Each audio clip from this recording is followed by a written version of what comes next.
Welcome to the On Your Side podcast. I'm Gary Harper. And I'm Susan Campbell. Junk fees. They seem to be everywhere. They're on bank accounts, credit cards, auto sales. They're sometimes referred to as convenience fees, but they're anything but convenient. And while junk fees are hitting consumers hard, companies that are charging the fees are making tons of money. In fact, a recent report revealed that consumers shell out $30 billion a year just in junk fees alone. So what can be done about these junk fees? And is there any way to stop them? Today we're talking with Carla Sanchez-Adams. She's an attorney with the National Consumer Law Center, which is trying to end junk fees in order to leave more money in your pocket. This is On Your Side with Susan Campbell and Gary Harper, an Arizona's Family Originals podcast. Okay, welcome to the On Your Side podcast. I am Gary Harper. And I'm Susan Campbell. What's going on, Susan? Something is amiss here. Our listeners can't really tell, but I'm in the podcast booth working hard. Todd, our audio engineer, is here, and you are at home. How does that work? Because we are recording after my work hours. So this is a special podcast. Okay, so you're working outside your hour. So you're putting in a little extra effort, a little overtime for us. A little OT. Wow. I'm very impressed. Thank you for that. And by the way, nice home office behind you. Thanks. That's my artwork. I see that. Not bad. I'm very impressed with that, by the way, I should say. Hey, are you going to go on vacation anytime soon? We have a couple things coming up this summer. We have weddings coming up this summer that we're starting to plan for. But that's really it. The reason I ask is because whenever I search around for a hotel or a resort and I think I'm getting a screaming deal, there's a little something at the end in very tiny writing called a resort fee. I hate those things. Sometimes those are the worst. I mean, you think I'm shopping around. I'm very savvy when it comes to getting deals, and then I think I score a deal, and then at the very end there, if you're not looking, it says resort fee. I don't like it. I don't think it's fair, and it's just one of many fees that consumers are being forced to pay. We call them junk fees, and that's exactly what they are. They're just junk. And for more on that, we're going to be talking, and we are talking to Carla Sanchez-Adams. She's an attorney with the National Consumer Law Center, also known as NCLC. How are you today, Carla? Great. Thanks for having me. How are you? We're doing well. Do you dislike junk fees as much as Susan and I do? And tell me exactly what they are so our listeners understand. I think I might hate them more. You said dislike. I think I might hate. And I don't hate very many things. And they're everywhere. You asked me what they are, and some of the ones that people most know about are those hidden fees or tack-on fees that you think of, like that resort fee, that pay for more, better seat when you fly on your airline, or that convenience fee when you're paying a bill or something like that. But they're everywhere. And, the junk fees are just essentially just hidden, tacked on costs that have nothing to do with the good or service you're purchasing. It's just a way for these companies to profit. Yeah, the resort fee, I just really despise them. And then when you try to get them knocked off your bill, they explain to you, well, that was for the swimming pool. I didn't use the pool. Well, that was for the gym. Does it look like I work out at a gym? No. I mean, these services... Gary, our viewers can't see you, or our listeners can't see you. Well, believe me, I do not work out. Not even push-ups. Regardless, they're for services that you don't use. How do they get away with this? Your question is one that has frustrated me for over a decade, which is consumers just don't have a ton of power anymore, right? So when you, in theory, think of contracts and something you're agreeing to, an agreement, something that lawyers learn their first year of law school is that there's equal bargaining power between the two parties. Well, that's not the case anymore. I mean, just think about it. When you're going to go, buy a cell phone, you don't get to choose the terms of the contract. You have to just sign them. When you're going to rent an apartment, when you go to the hospital, like basically anywhere you go and you're going to accept a good or a service, you have to agree to terms and conditions, and you have no power to change them. The only power that you do have that, that we are grateful that we at least have is to know what they're charging you and why they're charging you, and those disclosures, and then you can agree or not agree to them. But yeah, so you see as you mentioned at the very end, they're required to disclose them, but they don't do it until the very end. And you've already gone through all of the effort and clicked all of these things. And there's actually some new fintech products where some of those fees aren't even called fees. They're called quote unquote tips. So this is one model that we've seen a lot where, you're going to try to get your money early. They're called early wage advances. And so you're wanting to get your paycheck early, you sign up for, this service, and they say, okay, so can you tip us, please? And also, if you want your money sooner than later, you'll have to pay an expedited or lightning fee. And they're not disclosed as interest, which they actually are, because you're paying an amount to get this money that you then have to repay. So they hide those terms there. They hide the interest. They don't call it interest. And we see it as well in a bunch of other products like overdraft and insufficient funds, and there's just everywhere. So this is so widespread. How much is it actually costing people? Do we have any sort of idea of how much we're actually spending on these junk fees? So I'll give you one figure that we have, which is on credit card late fees, and that's $12 billion in 2020, just in late fees.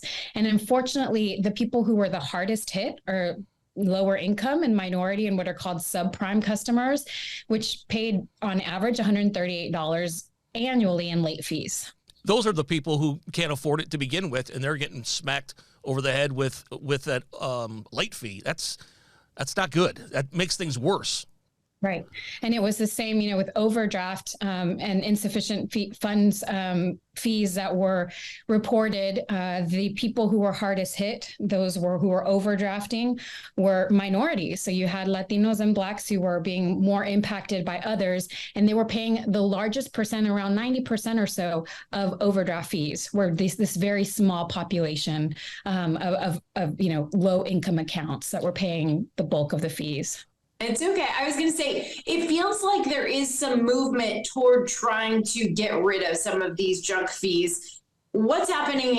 Is it realistic to get rid of some of these things? Yeah, thanks for that question. Absolutely. I mean, we heard it in the President's State of the Union speech. He mentioned junk fees. He mentioned, protecting consumers from junk fees. And then the Consumer Financial Protection Bureau has also put out a couple of rulemaking on, for example, junk fees and credit cards, and eliminating, capping late fees to $8 as opposed to, $30, $40 plus dollars that you could end up paying. The same with overdraft and NSF fees. We've already seen the industry self-correct in a lot of ways. So Capital One no longer charges overdraft fees. A lot of the bigger banks decided to no longer charge overdraft, and some smaller credit unions as well. And the CFPB is looking into that area as well to see, how they can help prevent some of these junk fees. I was going to mention earlier baggage fees. That's another one that is very annoying. I was reading not long ago that between the three major airlines, they collect about $3 billion a year just in those baggage fees. A lot of those, people wind up going to the airport. They don't know there's going to be a baggage fee until it's too late, and then they're they have to whip out that credit card. But that's another junk fee that a lot of people get kind of shortchanged on. That's right. There's just going back, the statistic that I had wanted to share was there was $4.5 billion in overdraft fees in the midst of the pandemic, and they had 800 million of those fees were being paid by Black families. Hispanic families had 1.1 billion of those that were being paid. So it's just, it's astronomical, and it's people who are trying to get by, and these are their bank accounts, and it's overdraft, and they're just waiting for that money to hit. And then once it does hit, a lot of that money's taken out by just those fees. And so you're right. It's that element of surprise. You mentioned at the airport, you don't know, you're at the airport, or you're, purchasing some tickets, and then you find out at the very end they're going to charge you a convenience fee. At that point, you've waited, you're excited, and you're like, fine, I'll just pay this. And the disparity of the inconvenience on the one hand and the frustration it impacts all of us. But when you think about how it really impacts those that can't afford it, it's no longer an inconvenience, but it's a matter of being pushed out of the economic, like credit space where you can't function in our society anymore. What is the National Consumer Law Center doing, if anything? I mean, I know you guys have researched the heck out of it, but can you do anything to stop this, or is this going to have to be an effort by many agencies and organizations? Yeah, so the fix is really one at law. And so we do a lot of advocacy with the regulators, the federal regulators who have the authority to monitor and supervise and regulate the different industries. So that can be the Consumer Financial Protection Bureau, the Federal Trade Commission, as well as Congress. Congress can act, and they have a broader scope. What we focus on is really consumer financial services. So we focus on those loans, those bank accounts, mortgages, housing and rental. We don't really focus on airline tickets or some of the other ones that you mentioned, but there is the bill that President Biden mentioned in the State of the Union speech that would cover all of those other goods. So Congress can also act to eliminate junk fees. Even on the mortgages, that's one of those things that you're going to get to closing day. You're not going to back out of the deal because all of a sudden, some $100 or $200 fee pops up on, one line of the contract. But you really do have no choice in the matter. You might be told about it, but it's at the 11th hour. Correct. It's the same. So with two of the bigger assets that we see here I'm in Texas that I saw here in my 13 years of being a legal services attorney was, a home and a car. And if you are wealthy, you can purchase those with cash, but most people finance those. And you're right that when you're financing it and you're reading the contract, if you get to read the contract, you see a documentary fee. You see, these added fees that you don't need to have on there, like a gap service contract for a car, for example, or window etching. There's so many different products that you don't know about, they don't tell you about, and they are automatically in the contract. And if you try to take them out, they say, sorry, we can't.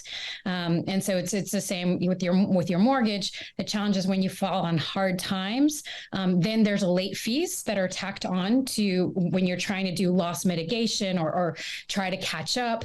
If your home is in foreclosure and you're trying to catch up, then they're charging you attorney's fees and foreclosure fees.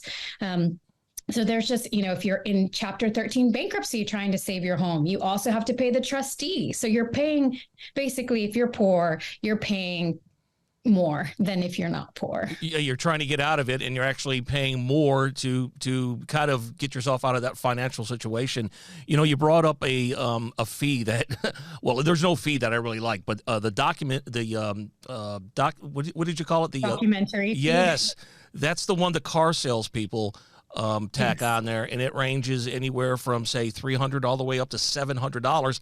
Consumers don't know about that doc fee when they're, negotiating the price of a car, and they're all proud of themselves after spending hours and hours of whittling that price down. And then they get to the nitty gritty with the finance and the paperwork, and they're like, what is this $500? Oh, that's a doc fee. That's right. They don't explain what it is and what it's for, and they darn sure don't take it off.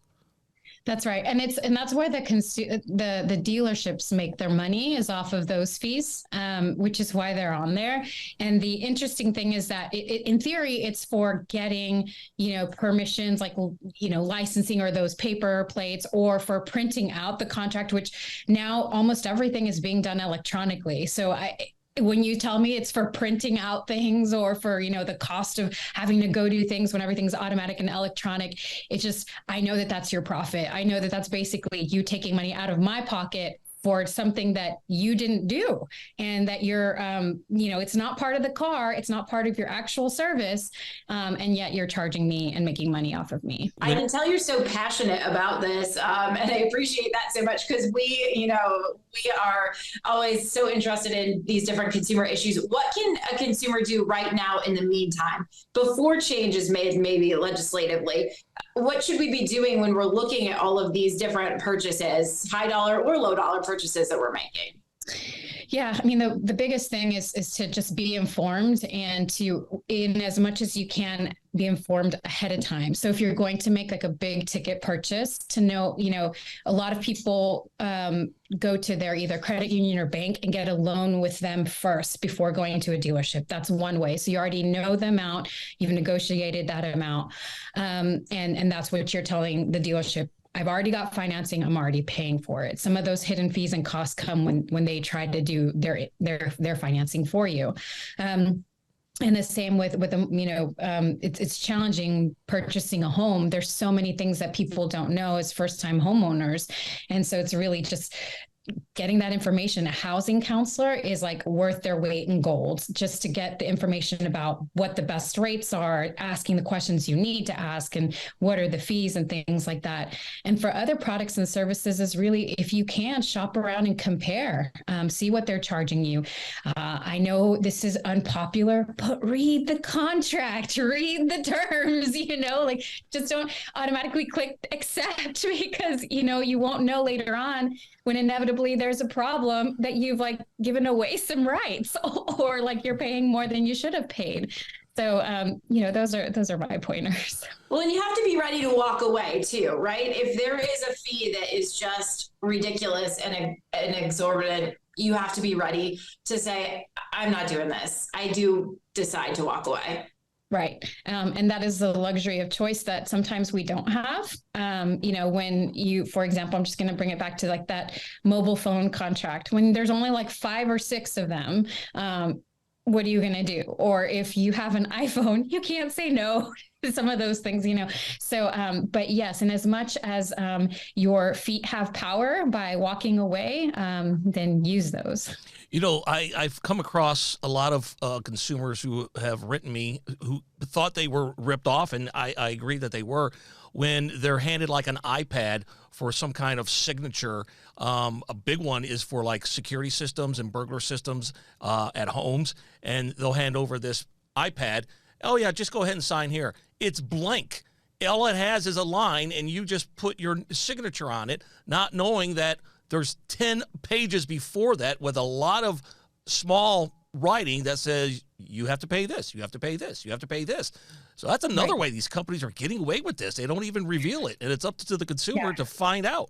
Absolutely. One of the frustrating things is, so door-to-door salesmen with, solar panels, water filtration systems, home security, and even now auto dealers will, as you said, there's an iPad, and they actually will cover it, the 5-finger covering it, and just show you that and say, sign here.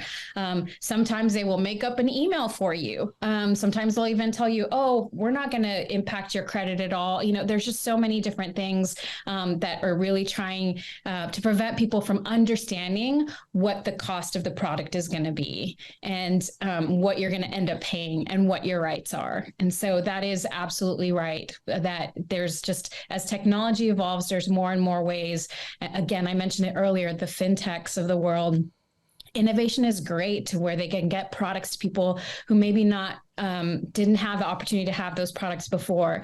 But when you're hiding things and you're not allowing people to see what the actual value of the product is that you're paying for, that's problematic. And if you're trying to evade, the laws are already regulating the interest, for example, how much you can actually charge someone for a product, then, I think that is extremely problematic. Well, it's a sad situation where we're all paying collectively billions of dollars in junk fees, and hopefully, one day in a universe far, far away, we'll live and we won't have to pay these junk fees. Which, by the way, they're also referred to as convenience fees and service fees, like you had mentioned earlier. Anything to kind of gloss over what they really are. Hey, listen, Carla, it's been really good talking to you. If people want to find out more about you or the National Consumer Law Center, are there websites, any social media platforms you want to throw out there? Absolutely. So our website is nclc.org, and you can actually find our comments to the CFPB. It's a very, very long, detailed letter with statistics about junk fees for their comment. They had a junk fee comment. You can follow us on Twitter and on Facebook and on Instagram. We're NCLC, National Consumer Law Center, LinkedIn as well. And we have, we're constantly putting out what we're doing and what Congress and regulators should be doing to help protect consumers. Well, it's been a great conversation, and I think really educational for a lot of our listeners out there. And Susan, when you're buying and looking for that luxury car that I know you're looking for right now, just remember the doc fee, okay? Don't be surprised at the doc fee, and 99.9% of them will not remove that documentation fee. So when you're out there buying Gary, that Jaguar, I'm just gonna stick with my old car. not a bad idea. It's paid for. Why not? Yeah, sure. All right. Listen, thanks so much, Carla. Nice to talk to you, and we'll talk again soon. Thank you. The On Your Side podcast is produced by Brad Denny. Our audio engineer and editor is Todd Martin. Segment producer is Colin Stanton, and I'm Gary Harper. And I'm Susan Campbell. If you have a problem you can't resolve, maybe we can. Send us a message through azfamily.com or our AZ Family mobile app. Look for the On Your Side section and leave us a message. Thanks so much for listening to the On Your Side podcast. And if you like it, leave us a review. We'll see you next week. On Your Side is on Good Morning Arizona every weekday morning at 6:45 and 7 o'clock, and every weekday evening on Good Evening Arizona at 4 and 5 o'clock. You can also catch it on Arizona's Family News at 9 on 3TV every weeknight.